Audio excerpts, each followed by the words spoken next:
Fueron tomados siendo niños, forjados como armas y desatados sobre un imperio, no para servir, sino para controlar. Estos fueron los genízaros, y su historia es tan aterradora como verdadera. Nunca fueron simples soldados de infantería. Imagina un ejército tan leal, tan temido, que incluso el sultán, el hombre más poderoso del Imperio Otomano, no se atrevía a enfrentarlos.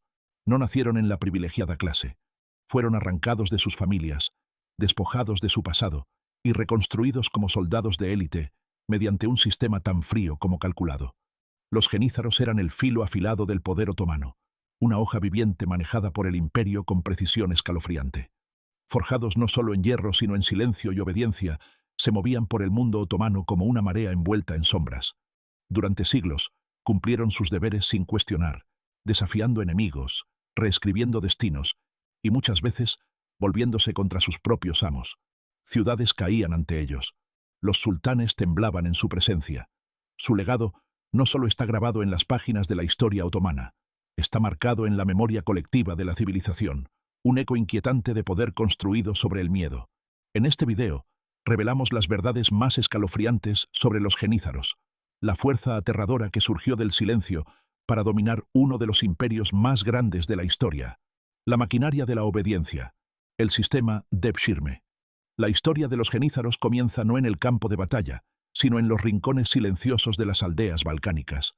Niños cristianos desaparecían de sus hogares, no secuestrados por bandidos o invasores, sino tomados por decreto real. Esta práctica se conocía como Devshirme, o la recolección. Era un mecanismo sistemático y sancionado por el Estado mediante el cual el Imperio Otomano obtenía su fuerza. Las familias bajo dominio otomano se veían obligadas a entregar a sus hijos, a menudo entre los 8 y 18 años, a los agentes del sultán. Una vez capturados, comenzaba la transformación. Estos niños se convertían al Islam y eran sometidos a un riguroso régimen de entrenamiento diseñado para borrar su pasado y reconstruirlos desde cero. Eran elegidos por su inteligencia, fuerza física y potencial de obediencia. No era una simple indoctrinación, sino una reconstrucción completa de la identidad. Se les enseñaba turco y disciplina militar, y se los sometía a una estricta jerarquía. Los reclutas eran criados para mostrar una lealtad inquebrantable al sultán por encima de todo. Este proceso no era caótico, era deliberado, eficiente y refinado durante generaciones. Los campos de entrenamiento de los genízaros eran menos academias y más fábricas, produciendo guerreros de élite despojados de lealtades previas y forjados nuevamente al servicio del imperio. Como escribió el príncipe y cronista moldavo del siglo XVII, Dimitrie Cantemir, el gran señor no tiene esclavos más fieles que aquellos que ha tomado de sus propios padres. La ironía es difícil de ignorar. Lo que comenzó como un acto de coerción se convirtió a menudo en un camino hacia el prestigio y un poder inmenso. Aunque sus orígenes estaban en la conscripción forzada, muchos genízaros alcanzaron la prominencia, comandando ejércitos, gobernando provincias y sirviendo como los asesores más cercanos del sultán. Sin embargo, a pesar de su éxito, sus comienzos como forasteros, niños extranjeros convertidos en instrumentos imperiales, nunca fueron olvidados. Para las poblaciones cristianas que quedaban atrás, eran un recordatorio de pérdida. Para el Estado otomano, eran tanto un símbolo de control como una semilla de futura rebelión. El Devshirme fue más que una política. Fue un método de remodelación imperial, una conquista insidiosa sin espadas que dejó a generaciones enteras suspendidas entre dos mundos, reclamadas por ambos pero pertenecientes verdaderamente a ninguno. De guerreros a poderosos políticos. En la cúspide de su poder, los genízaros eran mucho más que un ejército permanente. Eran la columna vertebral de la supremacía militar otomana, tropas de élite entrenadas para marchar hacia la muerte sin vacilar. Su reputación de valentía y disciplina se extendió por continentes. Sin embargo, a medida que su éxito en el campo de batalla crecía, también lo hacían sus ambiciones. La fuerza diseñada para servir la voluntad imperial comenzó a manipularla. Originalmente, reglas estrictas gobernaban su existencia. No se les permitía casarse, acumular riquezas ni dedicarse al comercio. Sus vidas debían estar totalmente dedicadas al Estado. Pero hacia finales del siglo XVI, esos límites comenzaron a difuminarse. A medida que los genízaros adquirían influencia en asuntos militares y civiles, se integraron más profundamente en la sociedad otomana. La riqueza y los privilegios que antes les estaban prohibidos se volvieron accesibles. Familias, antes aterradas por el Devshirme, Comenzaron a sobornar a funcionarios para asegurar un lugar para sus hijos dentro de este prestigioso cuerpo. Lo que fue un símbolo de subyugación se convirtió en un estatus codiciado. Con el paso de los años, la influencia genízara alcanzó más allá del campo de batalla. Se infiltraron en la burocracia del palacio, influenciaron altos nombramientos y manipularon asuntos de sucesión. Ya no eran solo protectores del Estado, eran arquitectos de la política, hacedores de reyes vestidos no con túnicas de nobleza, sino con uniformes. Donde los ministros hablaban en voz baja en la corte del sultán, los genízaros rugían. Su voz se volvió tan poderosa como la de cualquier visir, y su presencia tan imponente como cualquier decreto real.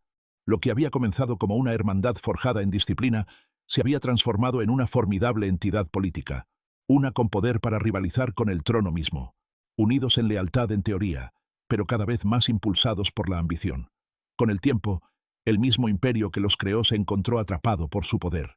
Los genízaros, una vez instrumentos leales de la autoridad del sultán, se habían convertido en un imperio dentro del imperio. Rebeliones envueltas en orden.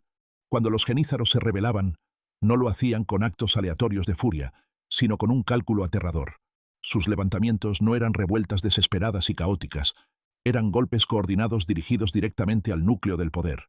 Desde el siglo XVII en adelante, sus revueltas se convirtieron en una amenaza recurrente, tan desestabilizadoras internamente como cualquier guerra externa. Quizás el ejemplo más impactante ocurrió en 1622, cuando el sultán Osmán II se atrevió a desafiar la autonomía genízara formando un cuerpo militar rival. El joven reformador esperaba diluir su influencia y devolver el control al palacio. Pero los genízaros no aceptaron el desafío. Asaltaron el palacio, capturaron al sultán y se aseguraron de que nunca saliera vivo de su prisión. Su asesinato no fue solo una tragedia, fue un precedente aterrador. Luego vino 1656, y con él el grotesco espectáculo conocido como Baka y Bakbakiye, o el evento del árbol Bakbak. Insatisfechos con la mala administración del Estado, la crisis económica y la corrupción genízara, el pueblo de Estambul, junto con elementos militares, tomó el control. Una lista de funcionarios condenados fue clavada en un árbol en la plaza de la ciudad. Hombres acusados de traición, incompetencia o codicia. Uno a uno, esos funcionarios fueron ejecutados, sus cuerpos colgados de las ramas en una macabra muestra de venganza popular. El mítico árbol Bakbak, que se dice lleva las cabezas de los condenados, había encontrado su contraparte en el mundo real. Esto no fue un simple motín, fue un ajuste de cuentas. Señaló que el imperio había perdido no solo el control de sus soldados, sino también el alma de su gobernanza. Aunque el Estado sobrevivió a la masacre, el evento dejó una herida abierta. Los genízaros, destinados a proteger el reino, demostraron una vez más que podían desestabilizarlo con precisión quirúrgica. El Palacio de las Sombras. No todos los conflictos con los genízaros se desarrollaron en plazas públicas. Muchos de los cambios de poder más decisivos ocurrieron en los pasillos oscuros del Palacio de Topkapi. Aquí, entre el suave susurro de la seda y el acero, los genízaros desempeñaban otro papel, el de ejecutores silenciosos. Se convirtieron en la mano que eliminaba rivales de forma discreta y eficiente. A medida que las luchas de poder dentro del imperio se volvían más complejas, sultanes y visires dependían de los genízaros para algo más que protección. Se les confiaba eliminar amenazas, reales o percibidas. Enemigos políticos podían desaparecer de la noche a la mañana, borrados tanto de los registros de la corte como de la memoria. No eran purgas caóticas, sino operaciones calculadas, sin fanfarrias, sin espectáculo, solo desapariciones silenciosas. Sin embargo, la lealtad genízara, antes considerada absoluta, se volvió más condicional con el tiempo. Comenzaron a alinearse con facciones, manipular rivalidades internas e incluso actuar por interés propio para mantener su influencia. Podían ser tanto espada como serpiente, ejecutando justicia o perpetuando ambiciones, dependiendo de los vientos cambiantes de la política cortesana. Derribando tronos. Su capacidad para derrocar a un sultán no era solo teórica, estaba probada. El asesinato del sultán Osmán, segundo en 1622, ya había demostrado el alcance letal de los genízaros, pero el imperio no aprendió rápido. En 1807, el sultán Selim III intentó modernizar el ejército creando el Nizam Cedid, o Nuevo Orden, destinado a romper el monopolio genízaro. Su recompensa fue la traición. Los genízaros se rebelaron, lo depusieron y aseguraron su muerte. Se instaló a un títere, Mustafa IV, en su lugar. Estos no fueron incidentes aislados. fueron un patrón recurrente de inversión del poder. Cada vez que un gobernante se atrevía a reformar a los genízaros, la respuesta era rápida y sangrienta. En un estado supuestamente gobernado por la soberanía divina, quedó claro: el sultán llevaba la corona, pero los genízaros empuñaban la espada, y sabían cómo usarla. Legado de poder y paradoja. Los genízaros fueron una paradoja, la disciplina encarnada, pero propensos al caos, leales al sultán, pero a menudo su mayor amenaza. Creados mediante la coerción, ascendieron a la cima del poder, y luego remodelaron esa misma estructura para ajustarla a su voluntad. Fueron creadores de imperios y destructores del orden. Su existencia desafió los mismos cimientos de la lealtad, la autoridad y el Estado. Lo que comenzó como una institución militar de élite diseñada para proteger el Imperio Otomano, evolucionó hasta convertirse en una fuerza política capaz de dirigir e incluso derribar ese imperio. Con el tiempo, dejaron de ser el arma del imperio, se convirtieron en su portador. Su caída en el siglo XIX no fue solo el fin de una unidad militar, fue el capítulo final de una saga larga y compleja de poder, obediencia, rebelión y ruina. Al reflexionar sobre su historia, debemos preguntarnos: ¿fueron los genízaros los guardianes del imperio o los artífices de su declive? ¿Fueron protectores del orden estatal o agentes de su corrosión? Como advirtió el erudito otomano Katip Çelebi en Mizanul Hak, un estado construido sobre la opresión terminará en ruina. Y en la historia de los genízaros, vemos tanto el ascenso como la caída de la ambición imperial. Déjanos saber qué piensas en los comentarios. Y no olvides darle like, compartir y suscribirte para más historias no contadas de la historia.